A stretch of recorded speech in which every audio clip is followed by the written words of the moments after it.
ভয়াবহ বিস্ফোরণের পর বের হচ্ছে লাভা। মঙ্গলবার ইন্দোনেশিয়ার সুলাওয়েসি প্রদেশের মাউন্ট রুয়াং আগ্নেয়গিরিতে আবারও অগ্ন্যুৎপাত হয়। এরপর থেকেই সর্বোচ্চ সতর্ক অবস্থানে কর্তৃপক্ষ।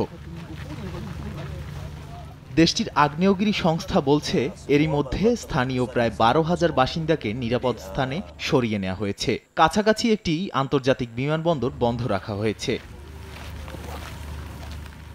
এর আগে এই মাসের শুরুতে একটি আগ্নেয়গিরিতে অগ্ন্যুৎপাত হয়। সে সময় পাথর ও ছাই পড়ে বেশ কিছু ঘরবাড়ি ক্ষতিগ্রস্ত হয়। একটি হাসপাতালকে দ্রুত খালি করতে বাধ্য হয় স্থানীয় প্রশাসন। রুয়াং দ্বীপটি বিস্তৃত ইন্দোনেশিয়া দ্বীপপুঞ্জের উত্তর মধ্য অঞ্চলের উত্তর সুলাওয়েসি প্রদেশের রাজধানী মানাডো থেকে প্রায় 100 কিলোমিটার দূরে অবস্থিত।